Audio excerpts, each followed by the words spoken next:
राजा परवेज अशरफ साहब बैठे, उसको ज़्यादा पता होगा। मैंने तो सुनने में आया है कि सर्विंग तो क्या, जो रिटायर हुए हैं वो भी 10-10 एम्प्लॉइज़ इस असम्बली के साथ लेके गए हैं। इस अब्यूज़ को ज़रूर रोक लीजिएगा। ये अवाम का पैसा है, अवाम के लिए इस्तेमाल होना चाहिए। इंडिया हमारा दुश्मन ही सही, लेकिन जनाब स्पीकर एक चीज़ तो देख ले ज़रा। ये मैं आपको कुछ फैक्ट्स फिगर देता हूँ। पाकिस्तान का टोटल बजट आउटले हमारा 62 बिलियन है, जबकि इंडिया 50 स्टेट से एक स्टेट का बजट आउटले उत्तर प्रदेश का 97 बिलियन है। हमारा टोटल टैक्स रेवेन्यू 50 बिलियन, हमारा रेवेन्यू 50 बिलियन, जबकि उत्तर प्रदेश का 80 बिलियन। हमारा टैक्स रेवेन्यू उनके टैक्स रेवेन्यू से 16 बिलियन कम है। जनाब स्पीकर, नरसिम्हा राव की हुकूमत थी, मनमोहन सिंह फाइनेंस मिनिस्टर थे और वाजपेयी अपोजिशन लीडर थे। वाजपेयी ने स्पीच की और मनमोहन सिंह के फाइनेंस बजट पे बड़े एतराज़ात उठाए। वो बड़ा केयर करते थे। आप इस वक्त देखा है जनाब स्पीकर, हुकूमत का कोई मिनिस्टर भी नहीं बैठा, न कोई इनकी कोई ऐसी टीम बैठी नजर आ रही होती है कि कोई आप बोलेंगे तो ये कोई नोट्स ले रहे होंगे।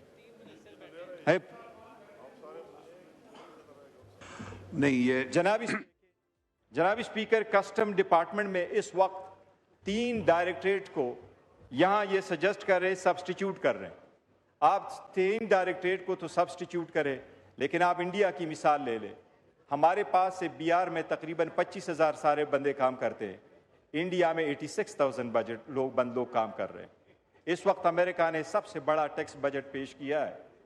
टैक्स कट जो डोनाल्ड ट्रंप ने पेश किए हैं, वो टैक्स बिल, हमारा ये बिल जो हमारे पास मौजूद है, ये हमारा बिल 133 पेज का बजट है, जबकि अमेरिका में जो बजट पेश हुआ है टैक्स बिल, वो 1000 पेज का है। उसमें उन्होंने डिस्कस कर लिया कांग्रेस ने, वहाँ उन्होंने टैक्स करके अपने जो एम्प्लॉइज़ है वो 20% कम कर दिए।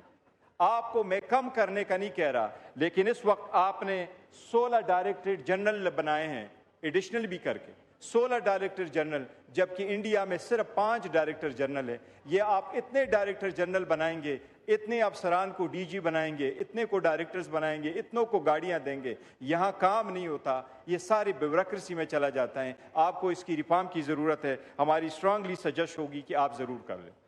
जनाब स्पीकर, इसको लोग रेशनलाइज करते हैं ताकि एक्सपोर्ट बढ़े, ट्रेड फैसिलिटेट हो, आम आदमी को फैसिलिटीज मिली, लेकिन हुकूमत को एक बात का जरूर जवाब देना होगा। आपने टैरिफ रेट कम कर लिए और आपने गाड़ियों पे टैक्स रेट कम कर लिए। तवक्को की जाती है कि 70,000 गाड़ियां आप इंपोर्ट करेंगे। 70,000 गाड़ियां जिस वक्त आप इंपोर्ट करेंगे इस कम टैरिफ रेट पे, कि आप बढ़ाएंगे तो नहीं, जिन लोगों का ये काम पूरा हो जाएगा। जनाब स्पीकर, लगता यूं है कि ये मुल्क के लिए नहीं है, ये आप लोगों ने अपने पर्सनल मफादात के लिए किया है, इसको आप ख़त्म कर लें। जनाब स्पीकर, इस एक्ट में इन्होंने कुछ आईनी चीज़ें मैं बताऊंगा।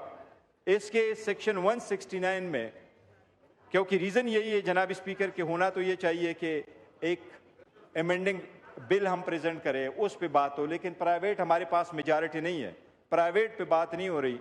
अगर वज़ीर मुमलकत मुनासिब समझते तो ये नोट ले ले, अपनी लीगल बंदों से एक्सपर्ट करके उनको मुनासिब लगे तो ज़रूर इन पर कार्रवाई कर ले। सबसे पहली बात जनाब स्पीकर, उन्होंने सेक्शन 169 में किया। एक बात आपको ज़रूर बताऊं, लास्ट टाइम मई में यहाँ जब एक्ट पेश हो रहा था, आज़म नज़ीर तारड़ साहब को मैंने उस वक्त कहा था कि जो बिल आप प्रेजेंट कर रहे हैं आप ये ना करें, इसके एग्जैक्ट रिफॉर्म कर दें। उस वक्त नहीं मान रहे थे। अभी साल पूरा नहीं होगा, ये वो वापस करने जा रहे हैं और उन्होंने वापस किया, अच्छी बात है। जो बिल वो पहले वाले लेके आए थे उसमें जो इन्होंने टायर प्रोवाइड किए थे गलत किया था। अब आप सेक्शन 169 में देखिए जनाब स्पीकर, आप 169 में, सेक्शन 169 में आप लेके आ रहे हैं फर्स्ट टाइम कि किसी को स्टे नहीं मिलेगा, और अगर स्टे मिलेगा तो वो 50% बैंक गारंटी जमा कराएगा।